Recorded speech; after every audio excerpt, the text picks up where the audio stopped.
स्वागत है आप सभी का एग्जाम 30 के प्लेटफॉर्म पे। एग्जाम 30 का ये प्लेटफॉर्म लेकर के आया है आपके लिए आरओ के लिए जनरल हिंदी से रिलेटेड एमसीक्यू, क्योंकि जनरल हिंदी का पोर्शन आरओ के एग्जामिनेशन में काफ़ी महत्वपूर्ण हो जाता है। इसलिए हम जनरल हिंदी की एक सीरीज चला रहे हैं जिसमें सीरीज नंबर 2 है ये प्रैक्टिस सेट, जिसमें आपको हिंदी व्याकरण पर आधारित महत्वपूर्ण प्रश्नों का संकलन मिलेगा और इसमें प्रीवियस ईयर क्वेश्चंस के भी कुछ पार्ट्स आपको देखने को मिलेंगे।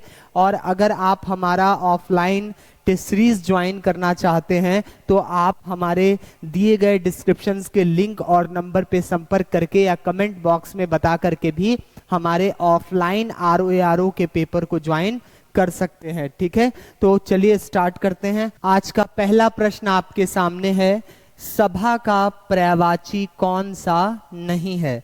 इनमें से कौन सा ऐसा ऑप्शन है जो सभा का पर्यायवाची नहीं है? तो पहला ऑप्शन है सम्मिलित, दूसरा है परिषद, तीसरा है महावर्तन और तीसरा है बैठक। तो इसमें सम्मिलित जो होगा वो सभा का पर्यायवाची नहीं है। अगला है घर का पर्यायवाची शब्द कौन सा नहीं है? नहीं है तो इसमें आप देख लीजिए इला नहीं होगा, बाकी गेह, आश्रम और विहार ये तीनों ही क्या हैं? घर के पर्यायवाची शब्द हैं। अगला है कल्प वृक्ष का पर्यायवाची है देव वृक्ष, पारिजात, कल्पतरु ये सभी। तो राइट ऑप्शन इज डी हो जाएगा। अगला प्रश्न है कौन सा शब्द इंद्र का पर्यायवाची नहीं है? पुरंदर, शक्र, मध्वा ये तीनों ही इंद्र के पर्यायवाची हैं, जबकि गणाधिप क्या होता है? गणेश, लंबोदर का पर्यायवाची है गणाधिप। ठीक है, अगला प्रश्न है आपके सामने, नाग का पर्यायवाची नहीं है।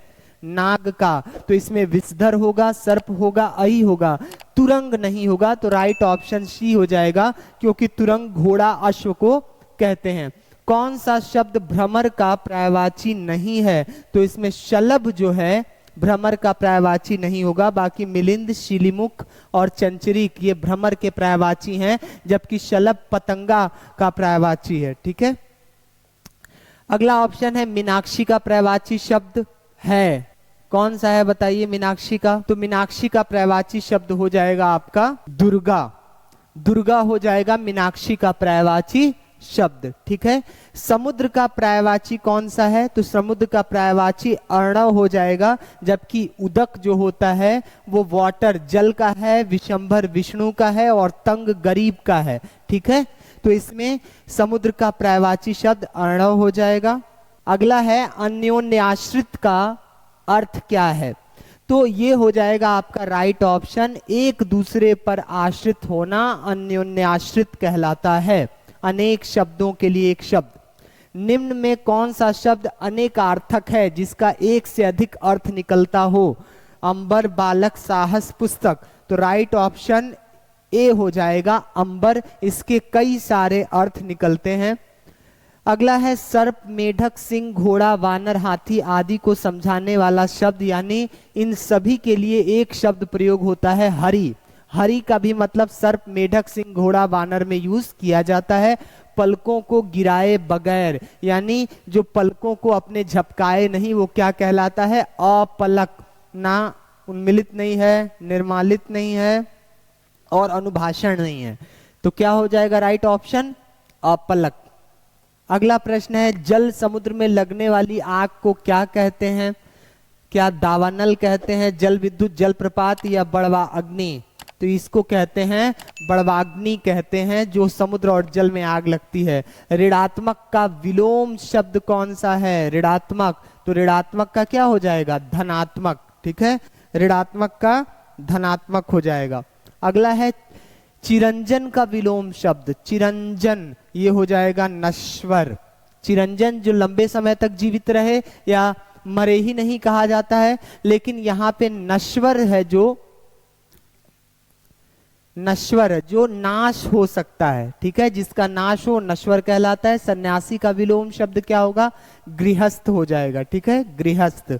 अगला प्रश्न देखिए, अगला प्रश्न है एकाधिकार का विलोम शब्द क्या होगा? अनेकाधिकार, सर्वाधिकार, पराधिकार, परमाधिकार। तो एकाधिकार का हो जाएगा आपका सर्वाधिकार। सर्वाधिकार राइट ऑप्शन बी। आकर्षण का विलोम शब्द क्या है? आकृष्ट, विकर्षण, अनाकर्षण, पराकर्षण।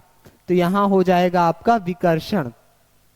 ठीक है, अगला प्रश्न, अल्पसंख्यक का विलोम शब्द बताइए।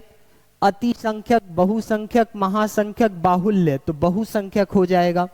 उपमान का उपमेय, उपमान का उपमेय। ठीक है, अगला प्रश्न है, दर्शन का तद्भव रूप कौन सा है? तो दर्शन, दर्शन। निम्न में कौन सा शब्द तत्सम है? तो तत्सम हो जाएगा आपका उद्गम। ठीक है, उद्गम। अगला प्रश्न, अपील शब्द है, तत्सम है, तद्भव है, देशज है, विदेशज है। तो अपील शब्द जो है तद्भव शब्द है। ठीक है, लोटा शब्द क्या है? लोटा देशज शब्द है, ये देशी रूप में प्रयोग किया जाता है। ठीक है, तो आज के इस एपिसोड में इतना ही। उम्मीद है आपको हिंदी की ये सीरीज जो चलाई जा रही है एग्जाम 30 के माध्यम से पसंद आ रही होगी। अन्य अभ्यर्थियों तक भी ये पहुंचाने का प्रयास करें ताकि आरओ के एग्जाम देने जाने में उन लोगों को और सहायता मिल सके जो हिंदी के बेहतरीन मॉक टेस्ट तलाश रहे हैं। और आप अगर ऑफलाइन टेस्ट सीरीज ज्वाइन करना चाहते हैं हमारा, तो हमारा दिया गया नंबर 9519483938 पे संपर्क करके आप ऑफलाइन आरओ की टेस्ट सीरीज के बारे में पता कर सकते हैं। देखते रहिए एग्जाम 30, और अब तक फॉलो नहीं किया है तो जल्द से जल्द सब्सक्राइब कर ले हमारा चैनल। जय हिंद।